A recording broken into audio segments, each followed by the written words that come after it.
کرتے ہیں ڈیرہ غازی خان سے۔ Senior bureau chief Dera Ghazi Khan محمد سہیل خاکوانی کی رپورٹ کے مطابق ڈیرہ غازی خان میں محکمہ آبپاشی کے ناروا سلوک کے خلاف کسان کاشتکار سڑکوں پر نکل آئے۔ تفصیلات کے مطابق ڈیرہ غازی خان راجر پور کے کسانوں کا داجل کنال کی بندش کے خلاف محکمہ آبپاشی کے دفتر میں احتجاج۔ کسان تنظیموں کے نمائندوں نے میڈیا سے گفتگو کرتے ہوئے کہا کہ داجل کنال کی بندش کسانوں کے لیے مشکلات کا باعث بن رہی ہے۔ صوبائی وزیر آبپاشی سردار محسن لغاری اور محکمہ آبپاشی کے chief engineer S E XEN اور ایس ڈی او کو بارہا آگاہ کیا مگر کچھ نہ ہوا۔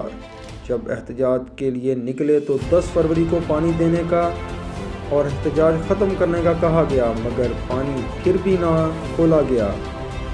ایکسین آپریشن کی غنڈہ گردی جاری ہے جس سے پریشان حال کسان در بدر کی ٹھوکریں کھانے پر مجبور ہے۔ کسان کاشتکار پانی نہ ملنے کے باعث تباہی سے دوچار ہیں مگر کسی کو بھی اس کا خیال نہیں ہے۔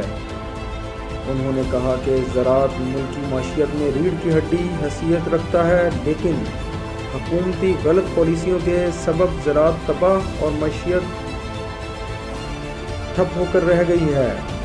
کسان نمائندوں کا مزید کہنا تھا کہ پہلے کھاد نہیں مل رہی تھی، اب پانی کی بندش کی وجہ سے کسان بری طرح پریشان ہیں۔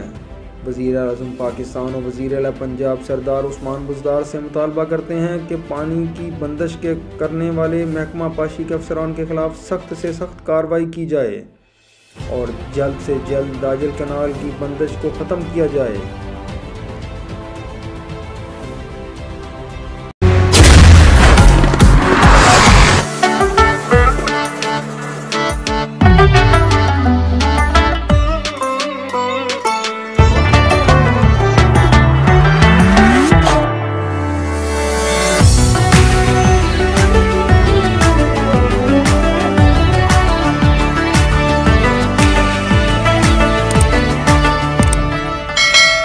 سپر کلاسک چاکلیٹ، سیدھی سادھی خوشی کا مزہ۔